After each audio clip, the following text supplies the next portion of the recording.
Congress MP Priyanka Gandhi కొడుకు రేహాన్ వాద్రా త్వరలో వివాహ బంధంలో అడుగు పెట్టనున్నారు. తన స్నేహితురాలు అవివా బేగ్తో రేహాన్ నిశ్చితార్థం రేపు రాజస్థాన్లో జరగనున్నట్టు తెలుస్తోంది. రేహాన్ అవివా 7 ఏళ్లుగా స్నేహితులుగా ఉన్నారు. ఇటీవల అవివా ముందు రేహాన్ పెళ్లి ప్రతిపాదన తీసుకురాగా దానికి ఆమె ఆమోదించినట్లు సమాచారం. వీరి ప్రేమ బంధాన్ని ఇరు కుటుంబాలు అంగీకరించి నిశ్చితార్థం చేసేందుకు రెడీ అయినట్లు దేశవ్యాప్తంగా చర్చ జరుగుతోంది. అయితే దీనిపై గాంధీ, వాద్రా కుటుంబాల నుంచి ఎలాంటి అధికారిక ప్రకటన రాలేదు.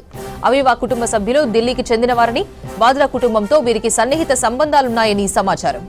Rehan Vadra visual artist, wildlife, street, commercial ఫోటోగ్రఫీతో ప్రత్యేక గుర్తింపు తెచ్చుకున్నారు.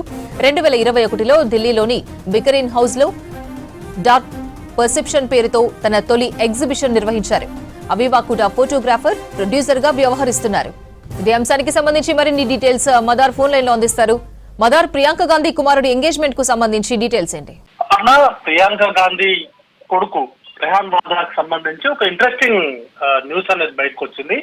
అఫీషియల్ గా 2 కుటుంబాల నుంచి అధికారిక ప్రకటన అనేది కూడా రావాల్సి ఉంది. అయితే నిన్న రేహాన్ వాద్రాకు సంబంధించిన మ్యారేజ్ ప్రపోజల్ కు సంబంధించి 2 కుటుంబాలు కూడా, ఇటు తన స్నేహితురాలు అవివా బేగ్ అలాగే తను ఇద్దరు కూడా పెళ్లి చేసుకోబోతున్నట్లుగా వారి కుటుంబ సభ్యుల మధ్య తను అనౌన్స్ చేయడం కావచ్చు. దానికి 2 కుటుంబాలు కూడా ఆమోదం తెలిపినట్టుగా సమాచారం అయితే ఉంది.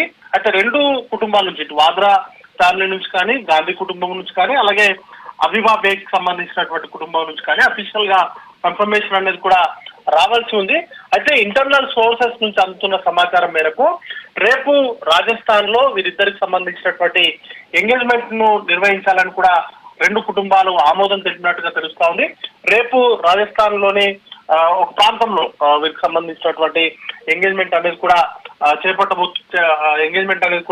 చేయబోతున్నారు. దానికి సంబంధించినటువంటి ఏర్పాట్లు అయితే జరుగుతున్నాయి. ఇక పెళ్లికి సంబంధించి కూడా డేట్ ని త్వరలోనే అనౌన్స్ చేసేటువంటి అవకాశాలు ఉన్నట్టుగా సమాచారం అంతా ఉంది. ఇక ఇద్దరి బ్యాక్గ్రౌండ్ కనుక చూసుకున్నట్లయితే ఇద్దరు కూడా ఫోటోగ్రఫీకి సంబంధించినటువంటి ఫీల్డ్ లో ఉన్నారు. అవివా బేగ్ అలాగే రేహాన్ వాద్రా ఇద్దరు కూడా సుమారు 7 ఏళ్ల నుంచి, లాస్ట్ 7 years నుంచి కూడా వాళ్ళిద్దరికి పరిచయం ఉంది. 2 కుటుంబాల మధ్య సన్నిహిత సంబంధాలు ఉన్నాయి.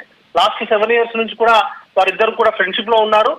ఇటు ప్రొఫెషనల్ గా కూడా తను ఫోటోగ్రఫీకి సంబంధించినటువంటి వృత్తిలోనే ఉంది. ఎటిలియర్ 11 అనేటువంటి కంపెనీకి కో ఫౌండర్ గా వ్యవహరిస్తున్నారు. దాంట్లో ఢిల్లీ బేస్డ్ కంపెనీ అది, ఢిల్లీ బేస్డ్ ఫోటోగ్రాఫర్ గా అవివా బేగ్ ఉంది.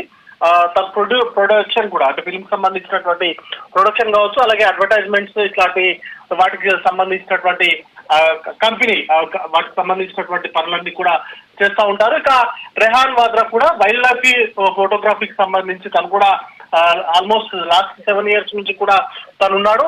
తన ఏజ్ 10 సంవత్సరాల నుంచి కూడా తనకి ఫోటోగ్రఫీ మీద ఇంట్రెస్ట్ ఎక్కువ ఉంది. దాంతో తను మొదటి నుండి కూడా వైల్డ్ లైఫ్ ఫోటోగ్రఫీ పైన, అలాగే స్ట్రీట్ లైఫ్ ఫోటోగ్రఫీ పైన ఇంట్రెస్ట్ అనేది కూడా ఉంది. దాంట్లో భాగంగానే ఫోటోగ్రఫీకి సంబంధించినటువంటి రంగంలోనే తను కూడా ఉన్నారు. సో లాస్ట్ 7 years నుంచి కూడా ఇద్దరు ఫ్రెండ్షిప్ లో ఉన్నారు. దాన్ని నెక్స్ట్ స్టెప్ కి మూవ్ చేయాలని కూడా భావించారు. దానిలో భాగంగానే నిన్న 2 కుటుంబాలకు సంబంధించినటువంటి అత్యంత సన్నిహితుల మధ్య ఈ పెళ్లికి సంబంధించినటువంటి ప్రపోజల్ తను పెట్టడం, దానికి 2 కుటుంబాల నుంచి కూడా సానుకూలంగా నిర్ణయం తీసుకోవడం, దానికి సంబంధించి చర్చగా ఎంగేజ్మెంట్ కి సంబంధించి కూడా రేపే రాజస్థాన్ లో కూడా ఎంగేజ్మెంట్ కి సంబంధించినటువంటి కార్యక్రమాన్ని కూడా నిర్వహించాలని కూడా డిసిషన్ తీసుకున్న నేపథ్యంలో వీటికి సంబంధించి చాలా వేగంగా పరిణామాలు అనేది కూడా ఈ పెళ్లికి సంబంధించినటువంటి దాంట్లో పూర్తి స్థాయిలో 2 కుటుంబాలు కూడా అందుకు సంబంధించినటువంటి ఏర్పాట్లు అనేది కూడా చేస్తా ఉన్నారు. ఇద్దరు కూడా ప్రొఫెషనల్ గా, అలాగే వాటికి సంబంధించినటువంటి దాంట్లో కూడా కలిసి ఉన్న నేపథ్యంలో ఈ ప్రేమ ఇవన్నీ కూడా ఫ్రెండ్షిప్ నుంచి ప్రేమగా మారింది. ఇప్పుడు దాన్ని నెక్స్ట్ లెవెల్ కి తీసుకెళ్లబోతున్నట్టుగా కూడా సమాచారం ఉంది. ఇప్పుడు మొత్తానికైతే ఇంకా అఫీషియల్ గా అనౌన్స్మెంట్ అనేది కూడా రావాల్సి ఉంది. అపర్ణ.